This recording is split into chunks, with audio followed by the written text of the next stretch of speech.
ओम शांति।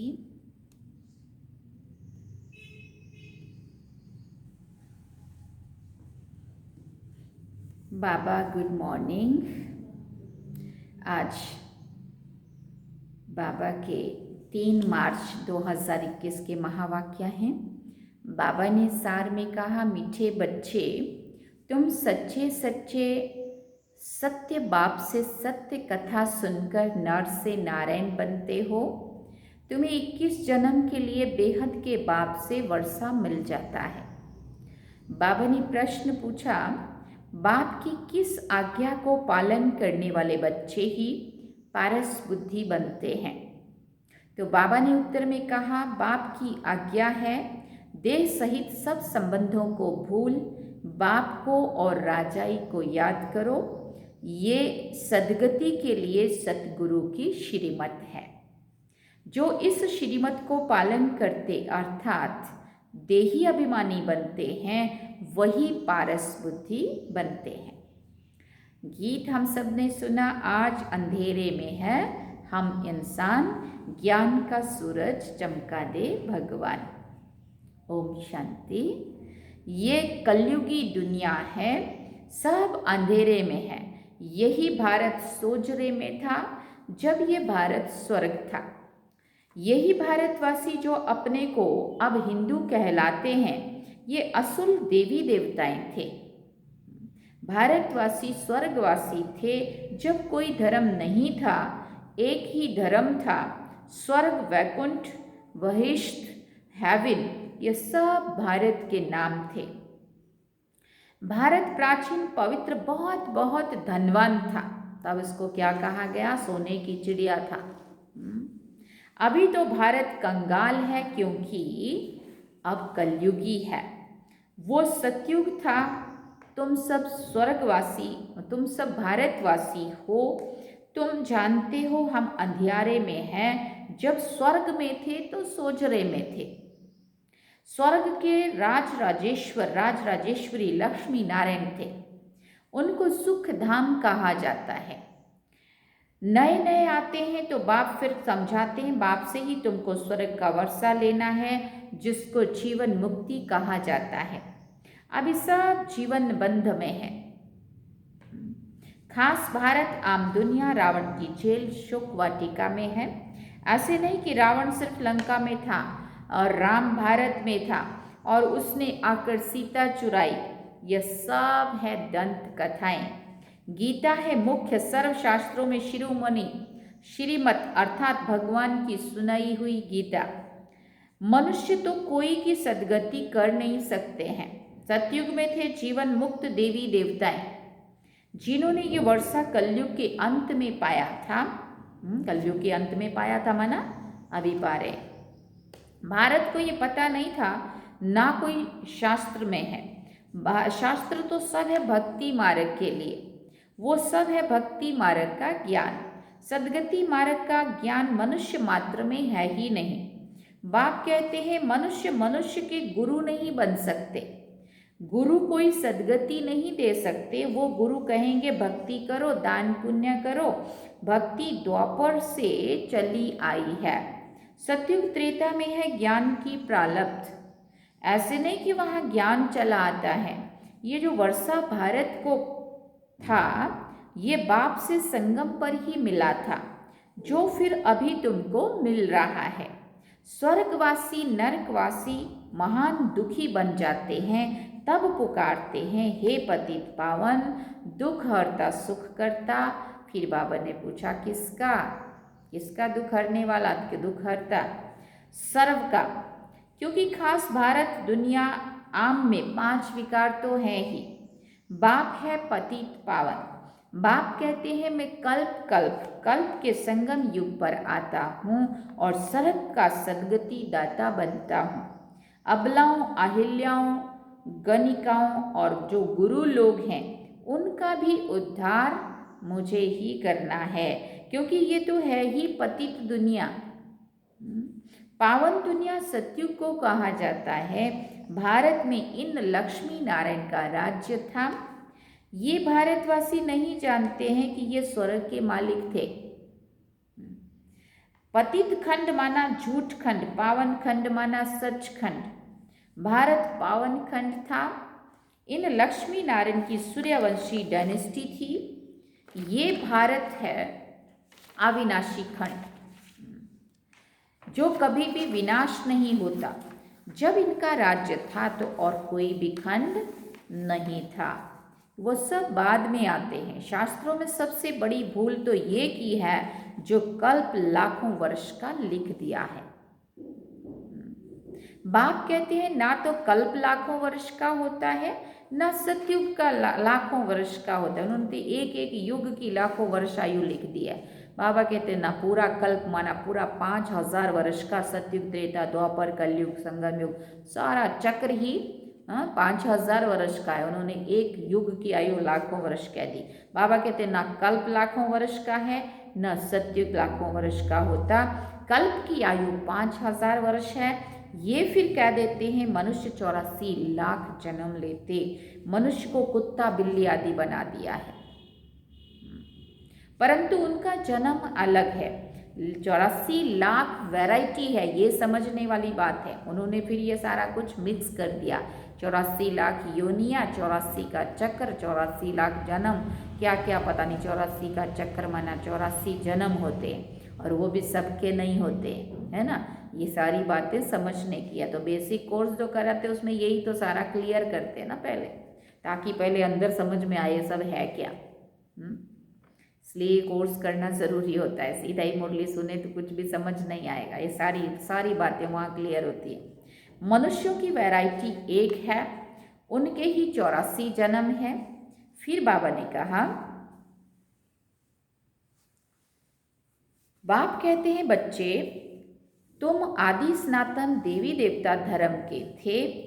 भारतवासी अपने धर्म को ड्रामा प्लान अनुसार भूल गए हैं। कलयुग अंत में बिल्कुल पतित बन पड़े हैं। अब फिर बाप आकर संगम पर पावन बनाते हैं। इनको कहा जाता है दुख धाम। फिर पार्ट सुख धाम में होगा। बाप कहते हैं हे बच्चों तुम भारतवासी ही स्वर्गवासी थे। फिर तुम 84 जन्मों की सीढ़ी उतरते हो। सतों से रजो तमों में जरूर आना है। तुम देवताओं जितना धनवान, एवर हैप्पी, एवर हेल्दी कोई भी होता नहीं है। सुना? भारतवासी कितना साहूकार थे। हीरे जवाहरात तो बड़े बड़े पत्थरों में सल थे, कितने तो टूट गए हैं। तुम बाप तुम बच्चों को स्मृति दिलाते हैं कि तुमको कितना साहूकार बनाया था। तुम सर्वगुण संपन्न 16 कला संपूर्ण थे। यथा राजा रानी तथा प्रजा, इन्हों को भगवान भगवती भी कह सकते हैं। परंतु बाप ने समझाया है कि भगवान तो एक है, वही बाप है। ईश्वर सिर्फ ईश्वर व प्रभु कहने से भी याद नहीं आता है कि वो सभी आत्माओं का बाप है। ये तो है ही बेहद का बाप। वो समझाते हैं कि भारतवासी तुम जयंती मनाते हो, परंतु असल में बाप कब आए थे वो कोई भी नहीं जानते। है ही आयरन एज्ड, पत्थर बुद्धि। पारसनाथ थे, इस समय पत्थर नाथ है। नाथ भी नहीं कहेंगे क्योंकि राजा रानी तो है नहीं। पहले यहाँ दैवी राजस्थान था, फिर आसुरी राज्य बन जाता है। ये खेल है, वो है हद का ड्रामा, ये है बेहद का ड्रामा। वर्ल्ड की हिस्ट्री, ज्योग्राफी आदि से अंत तक तुम अभी जानते हो और कोई नहीं जानते हैं। भारत में जब देवी देवता थे तो सारी सृष्टि के मालिक थे और भारत में ही थे। बाप भारतवासियों को स्मृति दिलाते हैं। सतयुग में आदि सनातन देवी देवता, इन्हों का श्रेष्ठ धर्म, श्रेष्ठ कर्म था। फिर 84 जन्मों में उतरना पड़े। ये बाप बैठ कहानी सुनाते हैं कि अब तुम्हारे बहुत जन्मों के भी अंत का जन्म है। एक की बात नहीं है, बाबा ने कहा। ना युद्ध का मैदान आदि है। भारतवासी भी भूल गए हैं कि इन्हों का माना लक्ष्मी नारायण का राज्य था। सतयुग की आयु लंबी करने से बहुत दूर ले गए हैं। बाप समझाते हैं कि मनुष्य को भगवान नहीं कह सकते। मनुष्य की सदगति नहीं कर सकते। कि कहावत है कि सर्व का सद्गति दाता, पतितों को पावन करता एक है, यह है झूठखंड, सच्चा बाबा सचखंड स्थापन करने वाला है। फिर बाबा ने कहा, भक्त पूजा करते हैं, परंतु भक्ति मार्ग में जिसकी भी पूजा करते आए हैं, एक की भी बायोग्राफी नहीं जानते। शिव जयंती तो मनाते हैं, बाप है नई दुनिया का रचयिता, हेवनली गॉडफादर, बेहद सुख देने वाला। सतयुग में सुख था, वो कैसे और किसने स्थापन किया? नरकवासियों को स्वर्गवासी बनाया, भ्रष्टाचारियों को श्रेष्ठाचारी देवता बनाया। ये तो बाप का ही काम है ना। तुम बच्चों को पावन बनाता हूं, तुम स्वर्ग के मालिक बनते हो। फिर तुमको पतित कौन बनाता है? बाबा पूछते हैं। ये रावण। मनुष्य कह देते हैं सुख दुख ईश्वर ही देते हैं। बाप कहते हैं मैं तो सबको सुख देता हूँ। आधा कल्प तुम बाप का सिमरन नहीं करेंगे, फिर जब रावण राज्य होते तो सबकी पूजा करने लग पड़ते हैं। ये तुम्हारा बहुत जन्मों के अंत का जन्म है। कहते हैं बाबा हमने कितने जन्म लिए हैं? बाप कहते बच्चे तुम अपने जन्मों को नहीं जानते हो। तुमने पूरे 84 जन्म लिए हैं। तुम 21 जन्म के लिए बेहद के बाप से वर्षा लेने आए हो, अर्थात सच्चे सच्चे सत्य बाबा से सत्य कथा नर से नारायण बनने का ज्ञान सुनते हो। ये है ज्ञान और वो है भक्ति। ये स्पिरिचुअल नॉलेज सुप्रीम रूह आकर देते हैं। बच्चों को देही अभिमानी बनना पड़े, अपने को आत्मा निश्चय कर मामेकम याद करो। शिव बाबा को सभी आत्माओं का बाप है ना। आत्माएं सब परम धाम से पार्ट बजाने आती है शरीर में। इसको कर्म क्षेत्र कहा जाता है। बड़ा भारी खेल है। बुरे में आत्मा में बुरे व अच्छे संस्कार रहते, जिस अनुसार मनुष्य को जन्म मिलता है, अच्छा व बुरा। ये जो पावन था अभी पतित है, तत्त्वम। ये जो पावन था अभी पतित है। किसकी बात करी? पावन था मना श्री कृष्ण देवता, और अभी पतित है। तत्त्वम, उनके साथ साथ तुम भी। मुझ बाप को इस पराये रावण की दुनिया में पतित शरीर में आना पड़ता है। आना भी उसमें है जो पहले नंबर में जाना है। अब कौन है वो? ब्रह्मा बाबा श्री कृष्ण की आत्मा है ना। सूर्यवंशी ही पूरे 84 जन्म लेते हैं। यह है ब्रह्मा और ब्राह्मण। बाप समझाते हैं रोज, लेकिन पत्थर बुद्धि को पारस बुद्धि बनाना कोई मासी का घर नहीं है। क्या सुना, क्या समझा? बाबा कहते पत्थर बुद्धि को पारस बुद्धि बनाना कोई मासी का घर नहीं है। हे आत्माएं, अब देही अभिमानी बनो। हे आत्माएं, एक बाप को याद करो और राजाई को याद करो। देह के संबंधों को छोड़ो तो पारस बुद्धि बन जाएंगे। मरना तो सबको है। सबकी अब वानप्रस्थ अवस्था है। एक सतगुरु बिगर सर्व का सद्गति दाता कोई हो नहीं सकता। बाप कहते हैं हे भारतवासी बच्चों, तुम पहले पारस बुद्धि थे। याद दिला रहा है बाबा कि तुम पहले पारस बुद्धि थे। गाया हुआ है आत्मा परमात्मा अलग रहे बहुकाल। तो पहले तुम भारतवासी देवी देवता धर्म वाले आए हो और धर्म वाले पीछे आए हैं, तो उन्हों के जन्म भी थोड़े होते हैं। सारा सृष्टि का झाड़ कैसे फिरता है वो बाप बैठ समझाते हैं। जो धारणा कर सकते हैं अनेक के उनके लिए बहुत सहज है। आत्मा धारण करती है।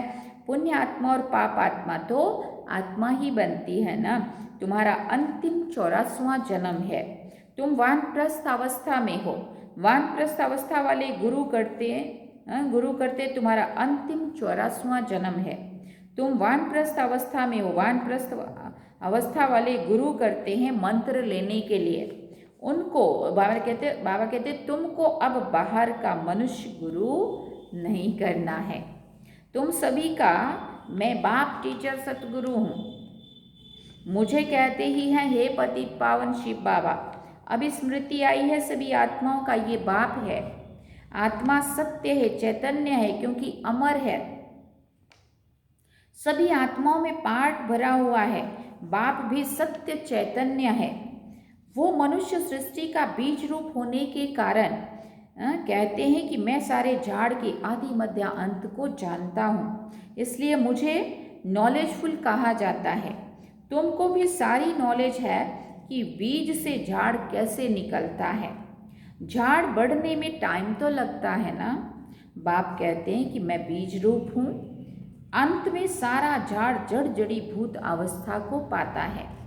अभी देखो, देवी देवता धर्म का फाउंडेशन है ही नहीं, प्राय लोप है। जब देवी देवता धर्म गुम हो जाता है तब बाप को आना पड़ता है। एक धर्म की स्थापना बाकी सबका विनाश करा देते हैं। प्रजापिता ब्रह्मा द्वारा बाप स्थापना करा रहे हैं आदि सनातन देवी देवता धर्म की। तुम आए हो भ्रष्टाचारी से श्रेष्ठाचारी देवता बनने के लिए। ये ड्रामा बना हुआ है, इनकी एंड नहीं होती। बाप आते हैं। आत्मा सब ब्रदर्स हैं, मूल वतन में रहने वाली, जो उस बाप को सब याद करते हैं। दुख में सिमरन सब करे, सुख में बाबा ने कहा रावण राज्य में दुख है ना, यहाँ सिमरन करते हैं तो बाप सर्व का सद्गति दाता एक है। उनकी महिमा है।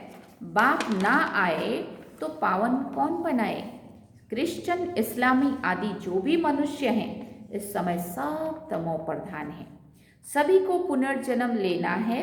अभी पुनर्जन्म मिलता है नरक में। ऐसे नहीं कि सुख में चले जाते हैं। जैसे हिंदू धर्म वाले कहते हैं स्वर्गवासी हुआ तो जरूर नरक में था ना। स्वर्ग में गया बोला ना, कोई ने देह छोड़ा, देह त्याग किया, शरीर छोड़ा, तो बोलेंगे स्वर्ग में चला गया। अब स्वर्ग में गया माना कहाँ था? तो बाबा कहते इसका मतलब नरक में था। अभी स्वर्ग में गया तो बाबा कहते तुम्हारे मुख में गुलाब जामुन, अच्छी बात है ना। जब स्वर्गवासी हुआ फिर उनको नरक के आसुरी वैभव क्यों खिलाते हो? पितृ खिलाते हैं ना। बंगाल में मछली अंडे आदि भी सब खिलाते हैं। अरे उनको ये सब खाने की क्या दरकार है? स्वर्ग में तो कितना वैरायटी मिलेगा उनको, यहाँ का गंद फंद खिलाने की क्या जरूरत है? फिर वापिस तो कोई भी जा नहीं सकता, जबकि पहले नंबर वालों को 84 जन्म लेना पड़ता है। इस ज्ञान में कोई तकलीफ नहीं है कोई तकलीफ? बाबा कहते इस ज्ञान में कोई तकलीफ नहीं है।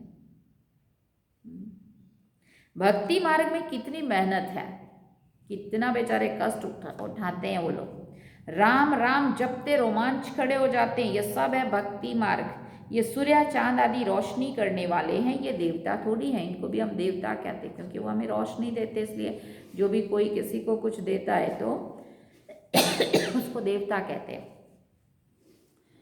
वास्तव में ज्ञान सूर्य, ज्ञान चंद्रमा और ज्ञान सितारे ये यहाँ की महिमा है।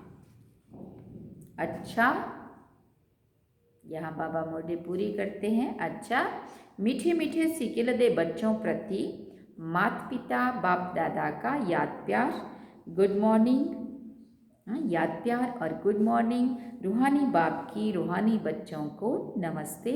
हम रूहानी बच्चों की रूहानी माता पिता बाप दादा को दिलवा चांद सिकवा प्रेम से याद प्यार, गुड मॉर्निंग, नमस्ते, थैंक्स बाबा जी। धारणा के लिए मुख्य सार है। पहला पॉइंट, इस अंतिम 84वें जन्म में कोई भी पाप कर्म नहीं करना है।